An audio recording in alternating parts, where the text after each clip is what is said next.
کے ساتھ نبیوں کے ذمے ہے کہ انسانوں کو اللہ کے خزانے سمجھائیں کہ جو کچھ نظر آ رہا ہے یہ ذرہ ہے اور اللہ کے لامحدود خزانے غیب میں ہیں. اسی کے ساتھ اللہ کے احسانات یاد دلانا، اس لیے کہ انسان جو ہے یہ احسان کا بندہ ہوتا ہے. تو اللہ کے احسانات یاد دلانا ہے، اس لیے کہ ہر انسان اللہ کے احسانوں کے نیچے دبا ہوا ہے. وما بکم من نعمت فمن اللہ، جو کوئی بھی چھوٹی بڑی نعمت ہمارے چاروں طرف یا ہمارے اندر ہے وہ صرف اور صرف اللہ ہی کی طرف سے ہے. تو اللہ کے احسانات یاد دلا کر کے ہر ایک انسان میں اللہ کی محبت پیدا کرنا، یہ سب سے پہلا نبیوں کا نہج ہے کام کا، جو انسانوں کو سمجھاتے ہیں.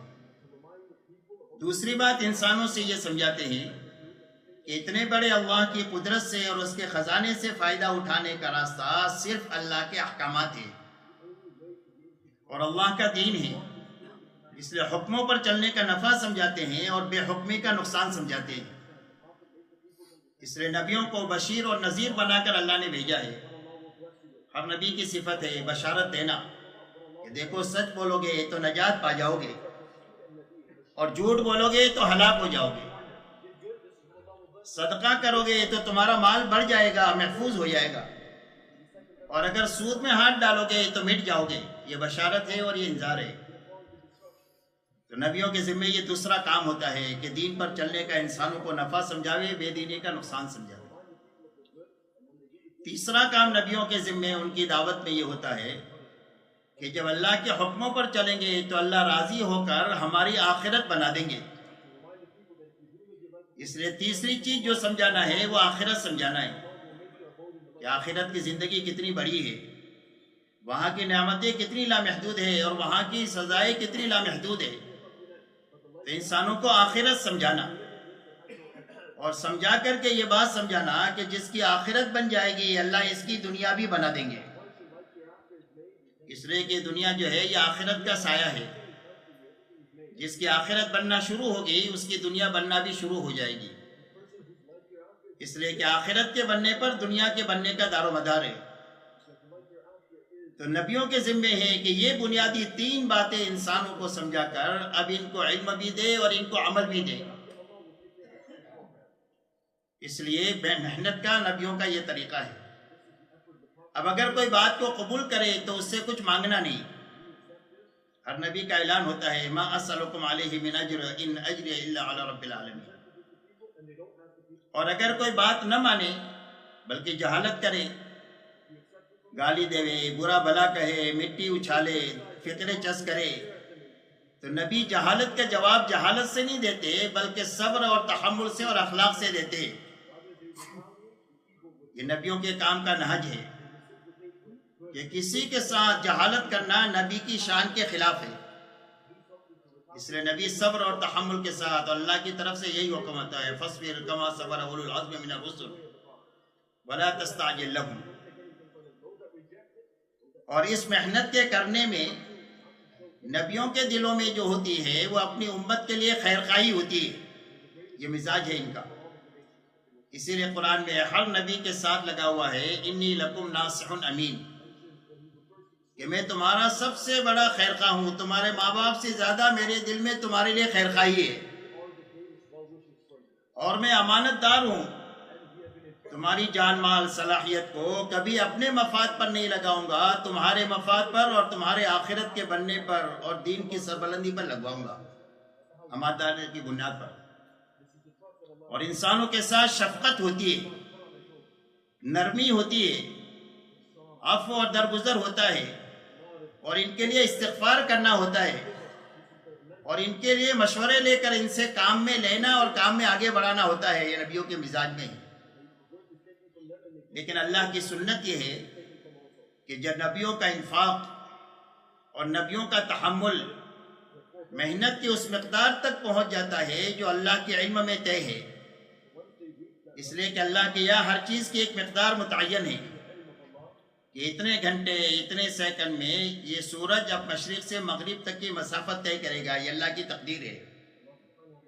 بچہ 9 مہینے میں اپنی خلقت کو پوری کرے گا. یہ اللہ کی طرف سے تقدیر ہے. یہ درخت 4 سال میں پھل دے گا، یہ کھیتی اتنے مہینے میں تیار ہوگی، یہ اللہ کی طرف سے ساری تقدیریں ہیں۔ ایسا ہی محنت کی ایک مقدار اللہ کی یہ متعین ہے۔ جب محنت کی یہ مقدار اس متعین تک پہنچتی ہے تو پھر اللہ اپنے حق اور حق والوں کی تائید کا ارادہ فرماتے ہیں، اور باطل والوں کی سرکوبی کا ارادہ فرماتے ہیں۔ اور جب اللہ جل شانہ ارادہ فرماتے ہیں حق کی تائید کا اور باطل کی سرکوبی کا، تو اللہ اپنی مخلوقات میں سے کسی مخلوق کو استعمال کرتے ہیں، اس لیے کہ ساری مخلوقات جو ہے یہ اللہ کے لشکری ہے۔ وَمَا يَعْلَمُ جُنُودَ رَبِّكَ إِلَّا هُوَ، کہ تیرے رب کے لشکروں کو تیرے رب کے سوا کوئی نہیں جانتا کہ انعامات کے کتنے لامحدود اسباب ہیں، اور اللہ کے یہاں پکڑنے کے کتنے لامحدود اسباب ہیں، اللہ کے سوا کوئی نہیں جانتا۔ تو اللہ جل شانہ کسی ایک مخلوق کو استعمال کرتے ہیں، جیسے قوم عاد کے لیے ہوا کو استعمال کیا، جس ہوا نے ان سب کو اکھاڑ کر کے ان کی سب کی لاشیں زمین پر گرا دیا۔ اور قوم نوح کو اجاڑنے کے لیے اللہ نے پانی کو استعمال کیا، کہ جو پانی زندگی کا سامان ہے وہ پوری قوم کے لیے موت کا سامان بن گیا۔ اور جب اللہ جل شانہ ارادہ فرما لیتے ہیں تو دنیا کی کوئی طاقت اللہ کے ارادے کے بیچ میں آ نہیں سکتی ہے، اللہ کے ارادے کو بدل نہیں سکتی ہے۔ واللہ غالب علی امرہ، اللہ اپنے فیصلے پر غالب ہے، اللہ کے فیصلے کو کوئی بدل نہیں سکتا، کوئی اس کے آڑے آ نہیں سکتا۔ یہ اللہ جل شانہ کی سنت پہلے دن سے لے کر قیامت تک کے لیے اللہ کی یہی سنت ہے۔ اللہ جل شانہ نے آخر میں جناب محمد رسول اللہ صلی اللہ علیہ وسلم کو ساری انسانیت کے لیے، پورے عالم کے لیے اور قیامت تک کے زمانے کے لیے آپ کو نبی بنا کر کے بھیجا، اور اتنا بڑے کام پر قابو پانے کے لیے آپ کو یہی 2 چیزیں دی گئی، ایک دن کا کام دیا گیا اور ایک رات کا کام دیا گیا۔ یا ایھا المدثر قم فانذر، یہ دن کا کام ہے کہ اے چادر اوڑھنے والے آپ اٹھے اور لوگوں کو اللہ کے عذاب سے ڈرائیں اور اپنے رب کی بڑائی بیان کریں کہ تمہارا پیدا کرنے والا اللہ کتنا بڑا ہے۔ اور دن کی اس محنت کے ساتھ آپ کو رات کا کام دیا گیا، یا ایھا المزمل قم اللیل الا قلیلا، کہ اے چادر اوڑھنے والے رات کو آپ ہمارے سامنے کھڑے رہیں۔ تو ایک دن کا کام دیا گیا اور ایک رات کا کام دیا گیا، ایک دعوت کا محنت دی گئی اور ایک دعا کی طاقت آپ کو دی گئی۔ آپ اندازہ لگائیں، پہلے دن کوئی ماننے والا نہیں ہے، لیکن یہ دعوت اتنی طاقتور چیز ہے کہ صرف 23 سال کے عرصے میں پہلے دن کوئی ماننے والا نہیں ہے، اور 23 سال کے عرصے میں ایک مجمع بھی تیار ہو گیا اور ایک ماحول بھی تیار ہو گیا، اور 650 سال کا جو بگاڑ تھا وہ صرف 23 سال میں ختم ہو گیا۔ حضرت عیسیٰ علیہ السلام اور محمد صلی اللہ علیہ وسلم کے زمانے بیچ کا زمانہ 650 سال کا ہے۔ جہالت آخری درجے کی اور گمراہی آخری درجے کی، اور اس کے ختم ہونے میں صرف 23 سال لگے، اور آپ کی اس 23 سالہ محنت کے نتیجے میں اور اپنے ساتھ 100% ایمان والوں کو شریک کرنے کے نتیجے میں 2 چیزیں وجود میں آ گئی، اور قیامت تک انسانیت کے لیے اسلام کا جو دروازہ کھلے گا وہ ان 2 چیزوں کی وجہ سے کھلے گا۔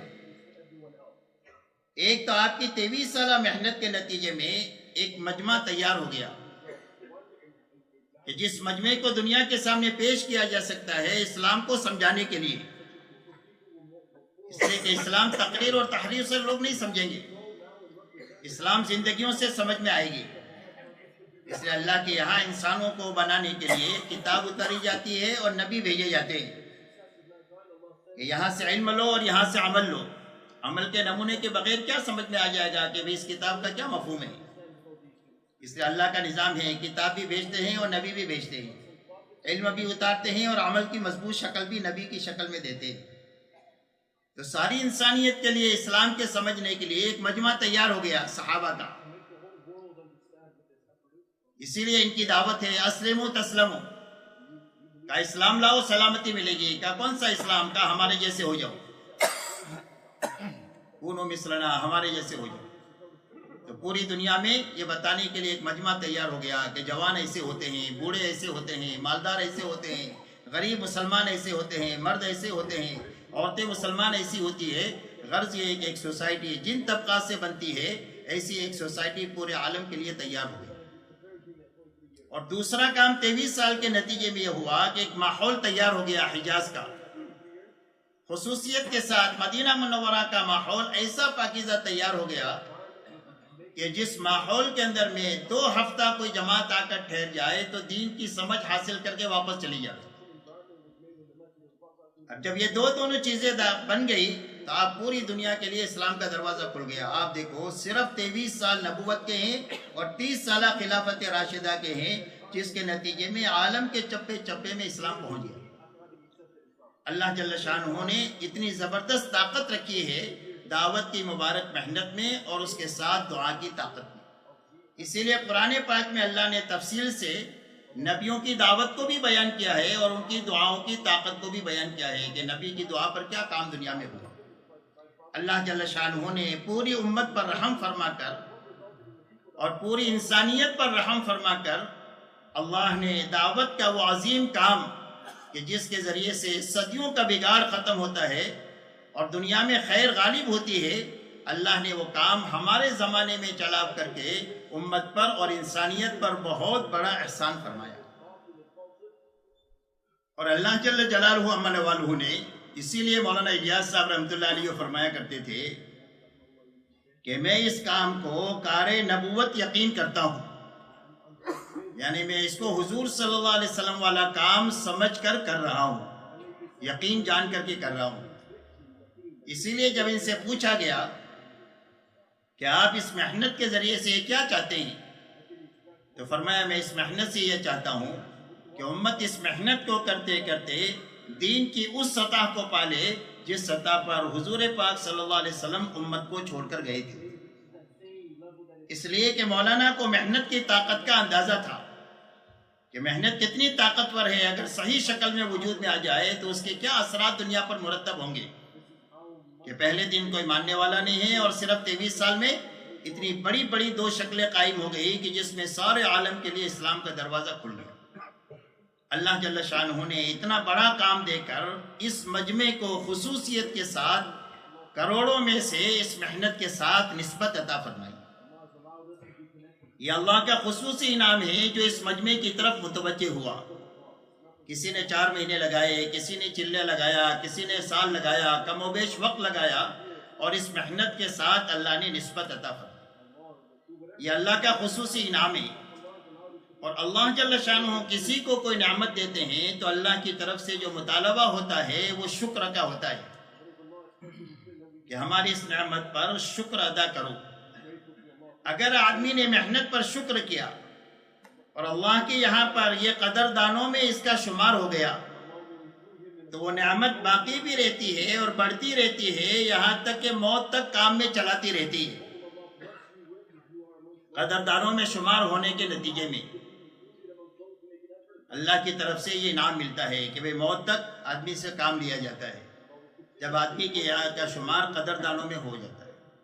اس لیے اللہ کی طرف سے جو مطالبہ ہے وہ شکر کا مطالبہ ہے کہ اس نعمت پر شکر کرنا۔ اب شکر کا کیا راستہ ہے؟ فرمایا اس محنت کے شکر میں سب سے بڑا عنصر جو ہے وہ استقامت کا ہے۔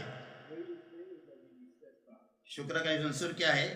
استقامت، کہ ہر آدمی اس محنت کے جو اعمال ہیں، انفرادی اعمال ہے اور اجتماعی اعمال ہیں، اس محنت کے جو تقاضے ہیں روزانہ کے اعتبار سے، ہفتے کے اعتبار سے، مہینے کے اعتبار سے، سال کے اعتبار سے، ایسے انفرادی اجتماعی جتنے اعمال ہیں ان سارے اعمال کو اپنے وقت پر کرنا یہ استقامت ہے، اور استقامت کا نام ہی شکر ہے۔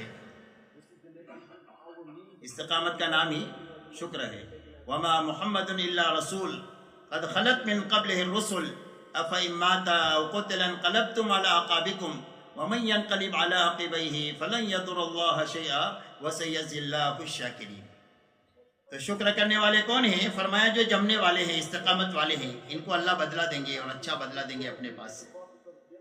اس لیے اس محنت کا شکر یہ ہے کہ اس محنت کے سارے انفرادی اور اجتماعی اعمال کو اس کے وقت پر کرنا یہ استقامت ہے۔ اس لیے کہ عمل میں اور محنت میں قربانی اور مجاہدہ اسی وقت میں پیدا ہوگا جب اس کو وقت پر کیا جائے۔ اگر آدمی اپنے اعمال کو سہولت کے حوالے کر دے کہ سہولت ہوئی تو کیا اور سہولت نہیں ہوئی تو چھوڑ دیا، جی چاہا تو کیا اور جی نہیں چاہا تو چھوڑ دیا، تو پھر یہ کام نہیں رہے گا، کام کھیل بن جائے گا۔ کام میں مجاہدے کی شان اور قربانی کی شان کب تک باقی رہے گی؟ فرمایا قربانی کی شان باقی رہے گی جب آدمی ہر عمل کو اس کے وقت پر کرے گا۔ مولانا سعید خان صاحب رحمۃ اللہ علیہ ایک مرتبہ فرما رہے تھے کہ ایک آدمی نے فجر کی نماز سے پہلے مثال کے طور پر اپنی صبح کی تسبیح پڑھنے کا وقت طے کر رکھا ہے کہ روزانہ فجر سے پہلے اپنی تسبیح کا معمول 3 تسبیح کا پورا کر لوں گا۔ کسی وجہ سے یہ معمول پورا کرنے کا وقت نکل گیا، اب ظہر سے پہلے کرنا ہے اس کو پورا، تو ظہر سے پہلے پورا کرنے کے لیے پہلے استغفار کرے اس تاخیر پر، پھر اپنی تسبیح پوری کرے۔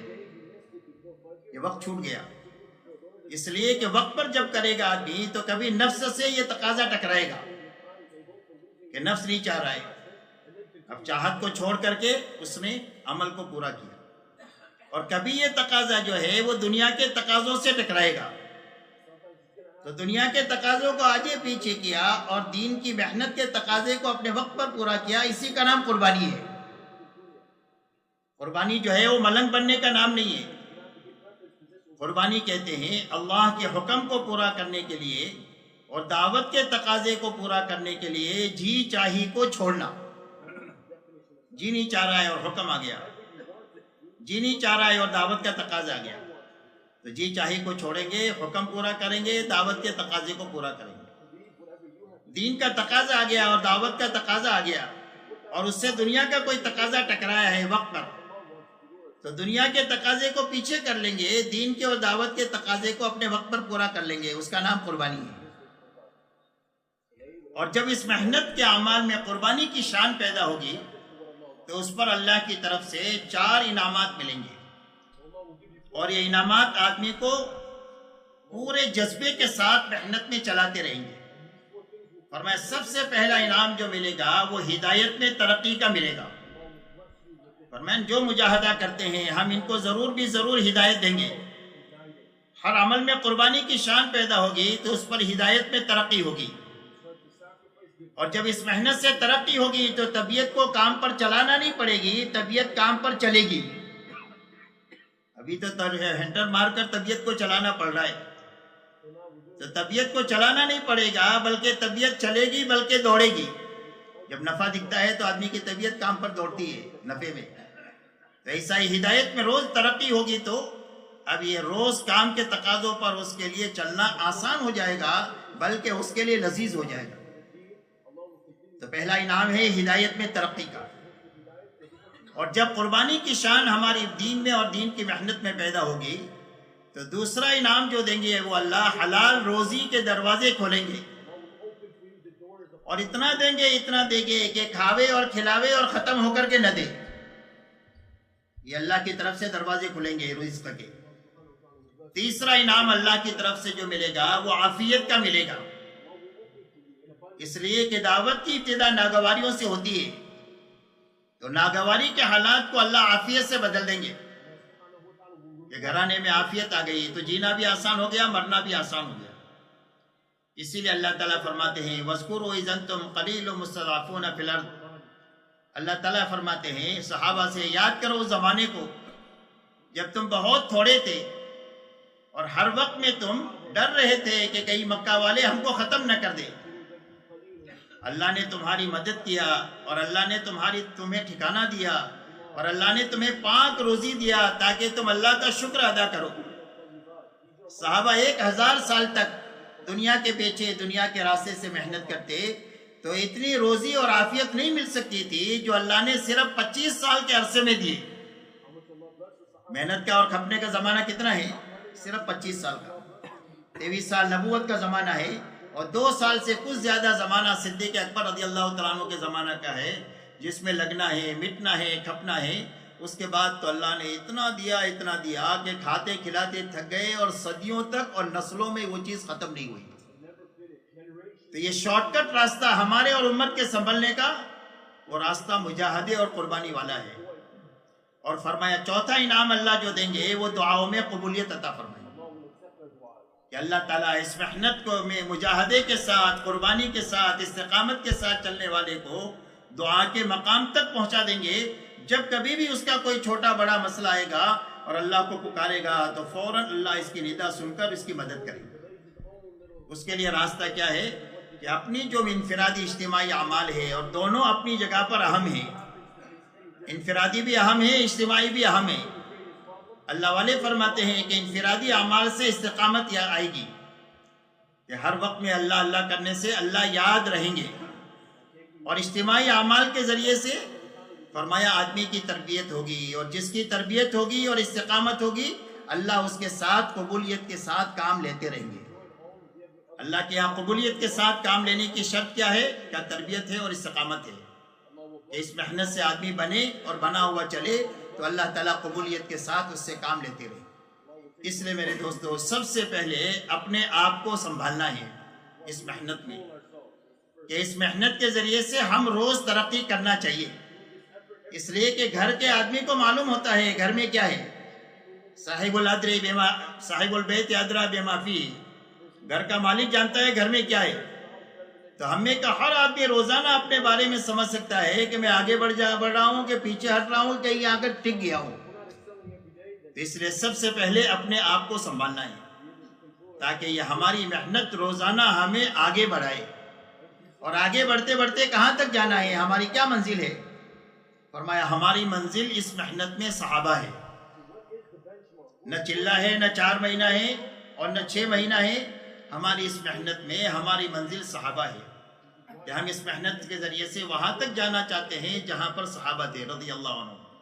ایسا نہیں ہے کہ کوئی صحابی بن جائے گا، لیکن یا تو وہاں تک اللہ پہنچا دیں گے، اس لیے کہ صحابہ کو اللہ ہی نے صحابہ بنایا ہے.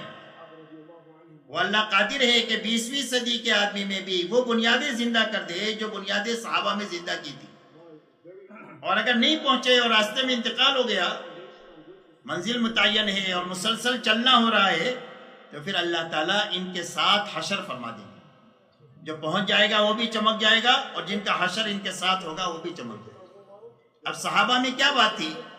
فرمایا صحابہ میں 2 باتیں تھی. ایک تو 100% صحابہ میں پورا دین اپنی حقیقت کے ساتھ پایا جاتا تھا. اس لیے کہ دین ہے اور ادھورا ہے تو اللہ کی مدد نہیں ہوگی.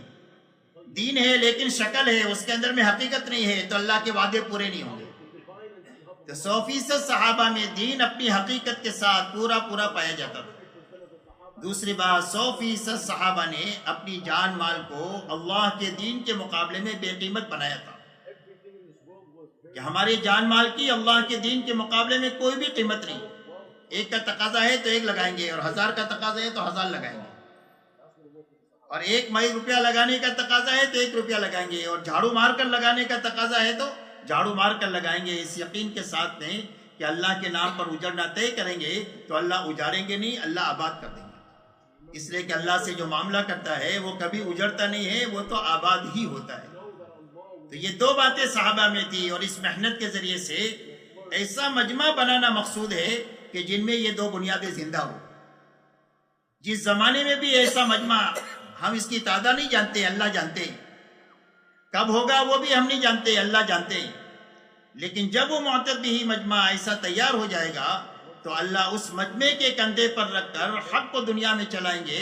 اگر یہ تھوڑے ہیں تو اللہ اپنے لشکر ان کے ساتھ کر کے ان کو زیادہ کر دیں گے، اور اگر یہ کمزور ہے تو اللہ اپنی طاقت ان کے ساتھ کر کے ان کو قوی بنا کر کے اللہ ان سے دنیا میں ہدایت کا کام لے لیں گے، اور دنیا کی کوئی طاقت ان کے آڑے آ نہیں سکتی. اس لیے میرے دوستو سب سے پہلے اس محنت کا تقاضا یہ ہے کہ ہم اپنے آپ کو اس محنت میں اس دھیان کے ساتھ چلائے کہ ہمارا کوئی بھی عمل ناغا نہ ہو، اور اگر کسی وجہ سے ہو جائے، انسان ہے تو استغفار کی کیفیت ہمارے پر غالب ہو. یہ شکر اور استغفار یہ 2 راستے ہیں آدمی کے لیے ترقی کے، کہ ہر عمل کو اس کے وقت پر کرنے کی پوری کوشش کے ساتھ کرنا، اور پھر اس کے پر استغفار کرنا. چھوٹ جائے تو بھی استغفار کرنا، پورا ہو جائے تو بھی استغفار کرنا، اس لیے کہ اللہ کے شایان شان ہو نہیں سکتے. اسی کے ساتھ میرے دوستو اپنے آپ کو سنبھالنے کے ساتھ دوسرا وقت کا تقاضا جو ہے وہ اپنے عملے کو سنبھالنا. دوسرا جو ہے وہ اپنے عملے کو سنبھالنا. ہمارا عملہ وہ ہے جنہوں نے سال لگایا ہے، اور جنہوں نے اس محنت میں 4 مہینہ 6 مہینہ چلہ لگایا ہے، وہ ہمارا عملہ ہے کہ اس عملے کو ہم سنبھالے کہ وہ عملہ محنت پر باقی رہے اور نیا عملہ ہے۔ یہ کام کی ترقی کا راز اس میں ہے کہ جو اس محنت میں آیا ہے وہ اس محنت میں باقی رہے اور نیا عملہ محنت کے اندر میں آتا رہے، تو تعمیری کام ہوگا۔ اور محنت میں آتے رہے اور جاتے رہے اور نئے لوگ آتے رہے تو لمبے زمانے تک کام کی مضبوط شکل بنے گی ہی نہیں۔ اچھی طرح باتوں کو سمجھنا ہے، وقت کے تقاضے ہیں جو ہم کو سمجھنا ہے، اللہ ہمارے لیے آسان فرما دے۔ اس لیے اپنے عملے کو سنبھالنا، جب عملہ سنبھلے گا تو کام کی شکل قائم ہوگی، مضبوط شکل، اور مضبوط شکل کے قائم ہونے کے معنی یہ ہے کہ محنت کرنے والے ترقی کریں۔ مضبوط شکل کے معنی یہ ہے کہ ہر آنے والی جماعت اپنی مسجد میں کام کو سمجھ کر سیکھ کر جائے۔ کام کی مضبوط شکل کے معنی یہ ہے کہ جو جماعت ہمارے مہینے مسجد سے 3 دن چلے 4 مہینے کی جائے، واپس آنے کے بعد سارے کے سارے کام میں لگے، اور اسی کے ساتھ ان کے کام کو دیکھ کر بیٹھا ہوا مجمع کام پر دوبارہ آ کر کے کام میں لگے، اور اسی کے ساتھ ہمارے محلے کے عوام اور خواص اس محنت پر جمع ہو جائے۔ یہ محنت کی مضبوط شکل ہے جو حضور پاک صلی اللہ علیہ وسلم کے زمانے میں قائم ہوئی، اور اس کی بنیاد یہ ہے کہ آپ کی محنت میں آنا ہے، جانا نہیں ہے۔ آپ کی محنت میں آنا ہے، جانا نہیں ہے۔ اس لیے ہماری اس محنت میں اپنے عملے کو ایسا سنبھالنا کہ جو عملہ ہماری مسجد میں ہے وہ عملہ محنت پر باقی رہے۔ محنت پر باقی رہنے کے معنی کیا ہے کہ یا تو ہر سال 4 مہینہ لگائے یا آخری درجے میں چلہ لگائے، مہینے میں 10 دن لگائے یا 3 دن لگائے، روزانہ 8 گھنٹہ لگائے یا 2.5 گھنٹہ لگائے۔ غرض یہ ہے کہ اوپر کی سطح میں یا نیچے کی سطح میں محنت کی کسی نہ کسی ترتیب پر ہمارا یہ عملہ باقی رہے اور نیا آئے، تو کام کی مضبوط شکل بنے گی۔ اور اگر مجمع آتا رہا اور جاتا رہا جیسے ہمارا حال ہے تو لمبے زمانے تک کام کی مضبوط شکل بنے گی۔ ایک ٹانکی ہے، اوپر سے پانی آ رہا ہے اور نیچے سوراخ ہے کہ بھئی ٹانکی میں پانی جمع ہو جائے گا۔ ایک آدمی کما کر جیب میں ڈالا اور جیب پھٹا ہوا ہے، تو صبح شام تک کمائے، گھر پر آئے شام کو تو کچھ بھی نہیں ہے، کہاں گئے تھے کہیں نہیں، کیا لائے کچھ بھی نہیں۔ تو اس لیے دوسرا تقاضا یہ ہے کہ اپنے عملے کو سنبھالنا، اور اپنے عملے کو سنبھالنا کے معنی یہ ہے کہ اپنے عملے کو کام میں لگائے رکھنا، اس لیے کہ سنبھلنے کا دوسرا کوئی راستہ نہیں ہے سوائے کام کے۔ اور یہ عملہ ہماری مسجدوں کے اطراف میں ہے، شہر چھوڑ کر چلا نہیں گیا، اور تھوڑا سا ہی ہے ہر مسجد کے اطراف میں۔ کسی مسجد کے اطراف میں 25 ہے، کسی مسجد کے اطراف میں 50 ہے، کسی مسجد کے اطراف میں 100 ہے، بس یہ زیادہ سے زیادہ 100 ہوں گے، اس سے زیادہ نہیں ہے۔ اگر ہر مسجد والا جو یہاں پر موجود ہے اپنی فکر لے کہ مجھے اپنے آپ کو سنبھالنے کے ساتھ اپنے عملے کو سنبھالنا ہے، اور ان کو سال پورا ہوتے ہوتے ان کو کام میں کسی نہ کسی درجے میں لگانا ہے، کہ روزانہ کی محنت میں یہ شریک ہو جائے، کم سے کم 3 دن لگانے والا بن جائے، اس کا سال کا چلہ لگ جائے، یا جس سطح پر ہے اس سطح سے یہ آگے بڑھ جائے۔ اگر یہ فکر یہ مجمع لے کر جائے گا تو انشاءاللہ جب آئندہ سال آپ اور ہم ملیں گے تو آپ دیکھو گے کہ آپ کا جو کام ہے جہاں ہے اس سے کئی گنا آگے بڑھا ہوا ہو۔ اس لیے اس وقت کا دوسرا تقاضا یہ ہے کہ اپنے عملے کو سنبھالنا، اور سنبھالنے کے لیے ہر عملے سے محبت کرنا، ہر ایک کے لیے دعا کرنا، ہر ایک کے ساتھ اخلاق برتنا، اور ہر ایک کو نبھاتے ہوئے اپنے ساتھ چلانا، ہر ایک کو نبھانا، اس لیے کہ ہمارا کام ہے ہر ایک کو نبھاتے ہوئے چلیں گے تو چلے گی امت، اور اگر ڈانٹ ڈپٹ کریں گے تو کوئی بھی رہے گا نہیں قریب میں، اور اگر ان کی غلطیوں پر ٹوکیں گے تو کوئی بھی نہیں رہے گا۔ اس لیے جتنا کر رہے ہیں اس کو سراہنا اور ان کو آگے بڑھانا۔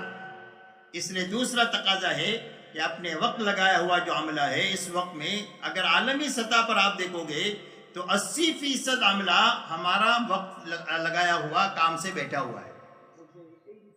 آپ اپنی مسجدوں کے اطراف کو آپ دیکھ لو تو آپ اس نتیجے پر پہنچو گے کہ 80% بیٹھا ہوا ہے، 20% مری حالت میں چل رہا ہے۔ اس لیے اپنے عملے کو سنبھالنا یہ دوسرا تقاضا ہے۔ آج کے دن یہ مجمع فکر اپنے طے کرے کہ انشاءاللہ اپنی مسجدوں میں ایسی محنت کریں گے کہ جتنے وقت لگائے ہوئے ہیں ان کو کام پر باقی رکھیں گے اور نئے لوگوں کو لائیں گے۔ کیوں بھائی اس کے لیے سب تیار ہے؟ کون کون یہ محنت کریں گے اپنی مسجدوں میں انشاءاللہ؟ اللہ تعالیٰ قبول فرمائے، آسان فرمائے۔ اسی کے ساتھ میرے دوستو تیسری بات یہ ہے اپنے کام کو سنبھالنا، کہ ہمارا کام سنبھلا ہوا ہمارے ہاتھوں میں چلے۔ مولانا الیاس صاحب رحمۃ اللہ علیہ فرماتے تھے کہ اس کام کی ایسی نگرانی کرو جیسے تم اپنی کنواری بیٹی کی کرتے ہو۔ آدمی کی نگرانی اپنی کنواری بیٹی پر کیسی ہوتی ہے کہ کہیں اس کو کوئی داغ نہ لگ جائے، ایسا اس کام کی فرمایا نگرانی کرو۔ تو اپنے کو سنبھالتے ہوئے اور اپنے عملے کو سنبھالتے ہوئے اپنے کام کو سنبھالنا ہے، کہ ہمارے کام کا نہج بھی بدلنا نہیں چاہیے اور اس کی روح بھی ختم نہیں ہونا چاہیے۔ اس لیے کہ کام کا اگر نہج بدل جائے گا تو کام کی افادیت ختم ہو جائے گی۔ مولانا الیاس صاحب رحمۃ اللہ علیہ کا ملفوظ ہے ہمارے یہ محنت میں مخصوص اعمال مخصوص نہج کے ساتھ مؤید من اللہ ہے، اعمال بھی مخصوص ہے اور ان عملوں کے کرنے کا نہج بھی مخصوص ہے۔ تو مخصوص اعمال مخصوص نہج کے ساتھ مؤید من اللہ ہے۔ اس لیے ایک تو نہج بدلنا نہیں چاہیے، جو نہج ہمیں اپنے بڑوں سے ملا ہے وہ کامل اور مکمل ملا ہے، اس کی پوری رعایت کے ساتھ اپنی اس محنت کو کریں گے۔ دوسری بات یہ ہے کہ اس محنت کی روح بھی ختم نہیں ہونی چاہیے، اور محنت کی روح اگر ختم ہو جائے تو محنت ختم ہو جائے گی، کتنا ہی نقل و حرکت دنیا میں ہوتی رہے، روح کا ختم ہونا یہ محنت کا ختم ہونا ہے۔ اس لیے اندر کی روح ختم نہیں ہونا چاہیے، اور ہماری محنت میں رسمیت نہیں آنی چاہیے اور منمانی نہیں آنی چاہیے۔ اس لیے کہ محنت میں اگر رسمیت آ گئی اور منمانی آ گئی تو کام کی روح ختم ہو جائے گی، اور جب کام کی روح ختم ہو گئی تو اس کا سب سے پہلا نقصان یہ ہوگا کہ جو محنت کرنے والوں کو بنایا کرتی تھی وہ بناؤ رک جائے گا۔ اس لیے کہ یہ محنت دو مقصد کے لیے ہے۔ یہ دعوت اور تبلیغ کی جو محنت ہے اس کی دو بنیادیں ہیں۔ ایک بنیاد تو یہ ہے کہ اس محنت میں آنے والا ہر آدمی بنے، اور دوسری بنیاد یہ ہے کہ اس محنت کے ذریعے سے بنا ہوا چلے، اور کب تک چلے؟ فرمایا موت تک چلے، تاکہ اس کی آخرت بھی اچھے سے اچھی بن جائے اور ہزاروں انسانوں کی آخرت کے بننے کا یہ ذریعہ بن جائے۔ اس لیے یہ دو بنیادیں ہیں، بننا اور بنا ہوا چلنا۔ دوسرے الفاظ میں یہ سمجھے تربیت اور استقامت، کہ اس محنت کے ذریعے سے تربیت ہو۔ تو تربیت کے کیا معنی ہیں؟ تربیت کے معنی یہ ہے کہ دو چیزیں آدمی میں پیدا ہو۔ ایک تو آدمی کے دل کا رخ صحیح ہو جائے اس محنت کے ذریعے سے، اللہ کی طرف، حکموں کی طرف اور آخرت کی طرف، اور دوسرا ہر محنت کرنے والے کا فکر بدلے۔ اس لیے کہ محنت تبلیغ کی ہے اور فکر دنیا کا ہے، تو اس محنت میں کبھی جان نہیں پڑے گی۔ اور جب محنت بھی تبلیغ کی ہو اور فکر بھی دعوت کا ہو تو اب محنت جاندار بن جائے گی۔ اس لیے تربیت میں یہ دو باتیں ہیں کہ آدمی کا فکر بدلے اور آدمی کے دل کا رخ صحیح ہو۔ جب فکر آدمی کا بدلے گا تو محنت بدلے گی۔ اللہ کا نظام ایسا ہے کہ اللہ نے ہر ایک کو دو طاقتیں دیا ہے، ایک سوچنے کی اور ایک محنت کی۔ جیسا فکر ہوگا ایسی محنت ہوگی۔ فکر دنیا کا ہے تو تمام تر محنت دنیا کے پیچھے لگے گی، ہاں مری بکری اللہ کے نام بھی لگ جائے گی جیسے ابھی لگ رہی ہم لوگوں کی۔ اور اگر آدمی کا فکر دعوت کا بنا تو تدریجی طور پر آدمی کی محنت کا رخ صحیح ہو کر وہاں پہنچے گا جہاں حضور صلی اللہ علیہ وسلم نے امت کو پہنچایا تھا۔ تو آپ نے محنت کا کون سا رخ امت میں قائم کیا؟ اور میں آپ نے محنت کا یہ رخ قائم کیا کہ ہر ایمان والے کی جان مال سب سے پہلے دعوت اللہ پر لگے، یہ لگنے کی سب سے پہلی جگہ ہے۔ دوسری جگہ ہے ایمان والے کی جان مال اللہ کی عبادت پر لگے۔ تیسری لگانے کی جگہ اخلاق ہے کہ اخلاق پر جان مال لگے۔ اور چوتھی لگانے کی جگہ اپنی اور اپنے گھر والوں کی ضرورت ہے کہ میری اور میرے گھر والوں کی ضرورت میں لگے، لیکن بقدر ضرورت لگے، اسراف سے بچ کر لگے۔ آج ہمارا المیہ یہ ہے کہ ہماری زندگیوں میں اسراف اتنا داخل ہو گیا کہ جان مال نہ عبادت کے لیے بچی، نہ دعوت کے لیے بچی، نہ اخلاق کے لیے بچی۔ یہ بات نہیں ہے کہ جان مال نہیں ہے، جان بہت ہے اور مال بہت ہے، لیکن اسراف داخل ہو گیا۔ اللہ والے فرماتے ہیں کہ اسراف کی مثال ایسی ہے جیسا کہ آگ کی ہوتی ہے، آگ کی آگ میں کتنا بھی لکڑی ڈالو سب کو جلا دے گی، اس کا پیٹ بھرے گا ہی نہیں، اور ڈالو تو اور گئے گئے، حل من مزید اور لو۔ فرمایا ایسا اسراف ہے، جب زندگی میں اسراف آتا ہے تو پوری جانی مالی طاقت کو کھا لیتا ہے۔ تو محنت کا یہ رخ جو اللہ کے نبی صلی اللہ علیہ وسلم نے پہلے دن سے امت میں قائم کیا ہے، یہ دوبارہ قائم نہیں ہو سکتا ہے امت میں جب تک امت کا فکر نہ بدلے۔ اس لیے اس محنت کے ذریعے سے یہ دو بنیادیں ہیں کہ تربیت اور استقامت، یہ اسی وقت میں ہوگی جب محنت اپنے نہج پر ہوگی اور اپنے روح پر ہوگی۔ اگر اس میں رسمیت آ گئی یا اس میں منمانی آ گئی، جیسا کہ اس وقت میں بہت دیکھنے میں آ رہا ہے، تو اس کا پہلا نقصان یہ ہوگا کہ نکلنے والے بڑھ جائیں گے، بننے والے کم ہو جائیں گے۔ آج آپ دیکھو نکلنے والوں کی تعداد لاکھوں میں ہے اور بننے کی تعداد ہزاروں میں مشکل سے ہے۔ ہر ایک آدمی جائزہ لے اپنی مسجد کا کہ ہماری مسجد میں سے 3 دن کی اتنی جماعتیں نکلتی ہے، اس میں سے کتنے بن کے آتے ہیں۔ چلوں کی اتنی جماعتیں سال میں نکلتی ہے، مسجد سے، حلقے سے، شہر سے، ملک سے کتنے بنتے ہیں، تو پتہ چلے گا کہ نکلنے والوں کی تعداد لاکھوں میں ہے اور بننے کی تعداد ہزاروں میں بھی ہے۔ اس لیے میرے محترم دوستو، اپنے کام کو سنبھالنا کہ ہمارے کام کا نہج بھی نہیں بدلنا چاہیے اور ہمارے کام کی روح بھی ختم نہیں ہونا چاہیے، اس لیے کہ ہماری کامیابی کی ضمانت کام میں ہے، نہ کسی کی بیجا موافقت میں ہے، نہ کسی کی بیجا مخالفت میں ہے۔ کسی کی بیجا موافقت سے یا کسی کی بیجا مخالفت سے کسی کا بیڑا پار نہیں ہوگا۔ یاد رکھو، بیڑا پار ہونے کا واحد راستہ صرف کام ہے کہ کام صحیح ہو اور پورا ہو۔ جب محنت اسی وقت میں محنت بنے گی جب یہ صحیح بھی ہو اور پوری ہو۔ محنت کا رخ ہی صحیح نہیں ہوا تو یہ تو محنت ہی نہیں بنے گی، اور محنت صحیح ہے لیکن پوری نہیں ہوئی تو ابھی اپنے نتیجے تک پہنچے گی نہیں، اللہ کی مدد تک۔ اس لیے اب اس کام کو سنبھالنے کے لیے ہماری محنت کے 2 رخ ہیں، ایک رخ مقامی محنت ہے اور ایک رخ باہر کی نقل و حرکت ہے۔ ان دونوں محنتوں کو اس کی بنیادوں کے ساتھ کرنا، ایک تو پورا کرنا اور ایک صحیح کرنا۔ پورا کرنے کے معنی ہے کہ 2.5 گھنٹہ لگانا تو 2.5 گھنٹے پورے لگانا۔ کیا کرنا؟ 2.5 گھنٹے پورے لگانا۔ 2.5 گھنٹے کتنے منٹ کے ہوتے ہیں بھائی؟ کیوں بھائی کتنے منٹ کے؟ 150 منٹ کے۔ آج کی اس مجلس میں جو ہوا وہ تو اللہ کے سامنے معافی مانگے۔ آج کے دن کون ہے جو کہے کہ روزانہ میں 150 منٹ پورے گن کر اس محنت میں روزانہ لگاؤں گا؟ کون کون لگائے گا یہ بتاؤں کہ 2.5 گھنٹہ پورا لگانا؟ اس لیے کہ جب 2.5 گھنٹہ پورا لگائیں گے تو اللہ کام دماغ پر کھولیں گے۔ ابھی تو ہمارا حال یہ ہے مسجد میں مشورے میں کہ بھئی کون کس کی ملاقات کریں گے، کچھ سمجھ میں نہیں آ رہا ہے کس کو ملنا ہے۔ اچھا تیرے گھر کے راستے میں فلانا آدمی ہے، اس کو مل کے چلے جا۔ اب وہ گیا گھر پر ہے ہی نہیں، کٹکٹایا تو سیدھا اپنا گھر چلا گیا۔ ابھی ہماری تبلیغ ایسی رہ گئی ہے پوری دنیا میں، اور یقین مانو ایسی تبلیغ سے کبھی بھی مقصود حاصل ہونے والا نہیں ہے۔ اس لیے پہلی بنیاد یہ ہے کہ 2.5 گھنٹہ پورا لگانا۔ جب 2.5 گھنٹہ پورا لگائیں گے تو اب کام دماغ پر اللہ کھولیں گے۔ ایک آدمی کو آپ ملنے کے لیے گھر پر گئے، گھر پر نہیں ملا، اب آپ کو تو 2.5 گھنٹے پورے آپ کے ہاتھ میں ہیں، تو اب آپ یہ پوچھو گے کہ یہ کہاں ملیں گے، تو پتہ چلا آپ کو کہ ان کی شاپ پر ملیں گے۔ تو پیدل چل کر جا سکتے ہیں تو پیدل چل کر کے تھکے، جان لگائی، اور لمبا ہے تو گاڑی سے گئے تو پیٹرول کا پیسہ لگایا، جان مال لگا کر کے وہاں پہنچے تو کہا کہ ابھی دکان سے نکلا ہے فلانی جگہ کیرم کے اڈے پر ملے گا۔ تو آپ کے پاس تو 2.5 گھنٹے پورے ہیں، آپ کو تو دعوت پر لگانے ہیں، تھکانے میں لگانا ہے، تو آپ تیسری جگہ اس کے پاس جائیں گے اور اس سے ملیں گے۔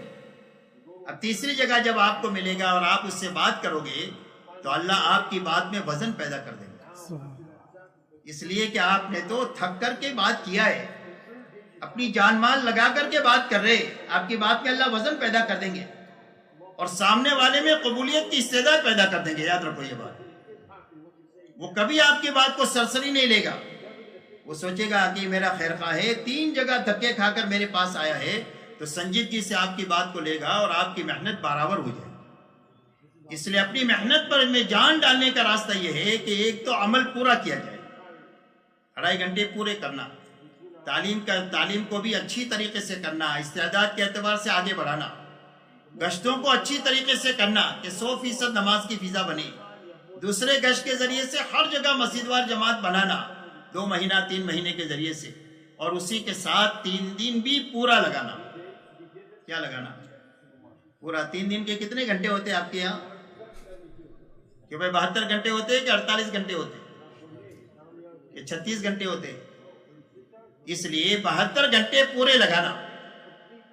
ابھی کسی کنویں میں 72 ہاتھ پر پانی ہے اور آپ کے پاس میں 70 ہاتھ کی رسی ہے, صرف 2 ہی فٹ چھوٹی ہے, کہ وہ پانی تک پہنچ جائیں گے؟ تو پانی تک پہنچنے کے لیے ضروری ہے کہ 72 ہاتھ کی رسی ہو. تو ایسا ہی 3 دن سے پورا نفع اٹھانے کے لیے ہم کو معلوم نہیں ہے کہ کون سے گھنٹے میں ہماری تربیت کا سامان ہے. بارش کے پہلے قطرے میں, کہ بیچ کے قطرے میں, کہ آخر کے قطرے میں برکت ہے, ہم کو نہیں معلوم. ایسا ہی کون سے وقت میں ہماری تربیت کا سامان ہے, ہم کو نہیں معلوم ہے. تو 72 گھنٹے پورے لگانا, یہ بنیاد ہے کہ 72 گھنٹے پورے لگانا. اگر تنخواہ کٹا کر کے بھی مل سکتے ہیں, چھٹی مل سکتی ہے, تو 72 گھنٹے پورے لگانا. اگر تنخواہ کٹا کر کے بھی نہیں لگا سکتے تو مجبوری ہے, اس کے بارے میں مشورہ کیا جائے گا. لیکن 1-2 دن کی چھٹی ہے اور 1 دن کا تنخواہ کٹا کر مل رہا ہے, تو تنخواہ کٹا کر کے لگانا. جب تنخواہ کٹا کر کے آپ 3 دن لگائیں گے تو یہ نقصان نہیں ہوگا, یہ قربانی ہوگی. نقصان اور قربانی میں فرق یہ ہے کہ نقصان کا کوئی معاوضہ نہیں ہوتا, اور قربانی کے اوپر تو انعامات ہوتے ہیں اللہ کی طرف سے, اور اتنے ملتے ہیں کہ آدمی تھک جاوے لیتے لیتے اور وہ ختم نہ ہو. یہ قربانی پر انعامات ملتے ہیں. تو اس لیے یہ مجمع طے کرے کہ انشاءاللہ 72 گھنٹے پورے لگائیں گے. کہ بھئی کون 72 گھنٹے پورے لگائے گا؟ ماشاءاللہ, اللہ تعالیٰ قبول فرمائے. اسی کے ساتھ میں پورا بھی لگانا ہے اور صحیح لگانا ہے. اب صحیح لگانے کے کیا معنی ہے؟ صحیح لگانے کے معنی یہ ہے کہ ہماری اس محنت کی جو بنیادیں ہیں, ان بنیادوں کے ساتھ اپنا وقت لگانا, چاہے 2.5 گھنٹہ ہو, چاہے 3 دن ہو, چاہے چلہ ہو, چاہے 4 مہینہ ہو. اب اس محنت کی کیا بنیادیں ہیں؟ فرمایا سب سے پہلی بنیاد اس محنت کی ہے کہ آدمی بنے اور بنا ہوا چلے. اس کے لیے کرنا اور بچنا ہے. بننے کے لیے کیا ہے؟ بننے کے لیے 2 چیزیں ہیں. کرنے کے سارے کام کرتے ہوئے 3 دن چلہ 4 مہینہ لگانا, اور بچنے کی ساری چیزوں سے بچتے ہوئے 3 دن چلہ 4 مہینہ لگانا. 3 دن چلہ 4 مہینہ لگایا, کرنے کے کام کیے ہی نہیں, تو اندر میں کچھ آیا ہی نہیں. یاد رکھو, زندگی بھر تبلیغ ہوتی رہے گی, اندر کچھ بھی نہیں آئے گا. اس لیے کہ نکلنے سے آدمی نہیں بنتا. یہ دھوکہ سے نکلے ہم کہ بھئی نکلنا بہت بڑا کام ہے. نہیں, نکلنا اس وقت میں کام ہے جب یہ بنیادوں کے ساتھ ہو, تب یہ نکلنا بڑا کام ہے. یا اس کا آدھا دن 500 سال کے سے بھی بڑا ہے جب یہ بنیادوں کے ساتھ ہو. تو اس لیے سب سے پہلی بنیاد ہے کہ کرنے کے کام سمجھتے ہوئے, اپنی ہر نکلنے والی جماعت کو سمجھاتے ہوئے 3 دن لگانا, چلہ 4 مہینہ لگانا اور لگوانا, اور بچنے کی ساری چیزوں سے بچنا سمجھانا, اور بچتے ہوئے اور بچاتے ہوئے اپنے ساتھیوں کو چلانا. جیسے علاج میں 2 چیزیں ہوتی ہیں, دوائی کھانا اور پرہیز کرنا. دوائی کھایا اور پرہیز, دوائی نہیں کھایا اور علاج شروع کیا تو علاج نہیں ہوگا. دوائی کھایا لیکن پرہیز نہیں کیا تو دوا اپنے ٹھکانے لگے گی نہیں. ایسے کرنے کے کام کیے ہی نہیں نکل کر کے تو کچھ آیا ہی نہیں, اور کرنے کے کام کیے لیکن بچنے کی چیزوں سے نہیں بچے تو جو عمل کا نور آیا تھا وہ نکل گیا. جیسے ایئر کنڈیشن کمرہ ہے اور مشین کی ہوا آ رہی ہے اور کھڑکی کھلی ہوئی ہے, کہ بھئی کمرہ ٹھنڈا ہو جائے گا؟ گھنٹوں مشین چلے تو بھی ٹھنڈا نہیں ہوگا. اس لیے کہ جتنی ہوا جمع ہونی چاہیے ٹھنڈے کے لیے وہ جمع نہیں ہوئی. ایسے آدمی کے بننے کے لیے جتنا نور اندر جمع ہونا چاہیے تھا وہ جمع ہوا ہی نہیں. کرنے کا کام کیا, بچنے کی چیز سے نہیں بچے تو وہ نکل گیا. آیا گیا, کہاں گئے تھے, کہیں نہیں, کیا لائے, کچھ بھی نہیں. اس لیے سب سے پہلی بنیاد ہے کرنے کے کام کرنا اور بچنے کی چیزوں سے بچنا, اور اپنی ہر نکلنے والی جماعت کو کرنے کے سارے انفرادی اجتماعی کام سمجھانا اور بچنے کی ساری احتیاطات سمجھانا. یہ سب سے پہلی بنیاد ہے کہ 3 دن کے معنی 3 دن بھی پورے اور اعمال بھی پورے. یہ پہلی بنیاد ہے. آج میرے دوستو ہم سوچیں گے تو اس میں اتنی بڑی کمزوری آ گئی ہے کہ جس کا میں اور آپ تصور نہیں کر سکتے. سب کی زبانوں پر ہے یہ. اس لیے پہلی بنیاد یہ. دوسری میرے دوستو بنیاد ہماری نقل و حرکت کی یہ ہے کہ کسی بھی جگہ ہم 3 دن چلے 4 مہینے میں جو جاتے ہیں وہ ہماری عنوان بیانات کا نہیں ہوتا, کہ ہم 3 دن جا کر مسجد میں بیان کریں گے. ہماری نقل و حرکت کی بنیاد بیانات نہیں ہے، اس لیے کہ امت کو دین معلوم ہے اور امت کے پاس دین پر چلنے کے وسائل بھی ہے. ایک آدمی بے نمازی ہے، اس کو معلوم ہے نماز پڑھنا فرض ہے، اور ایک آدمی سودی کام کر رہا ہے، اس کو معلوم ہے سود حرام ہے، لیکن اندر میں فرض پر کھڑا ہونے کی طاقت نہیں ہے اور حرام سے بچنے کی طاقت نہیں. یہ طاقت بیانات سے صرف پیدا نہیں ہوگی. آپ دیکھ لو جمعہ کی نماز میں کتنے نمازی آتے ہیں اور بیانات سنتے ہیں. عصر کی نماز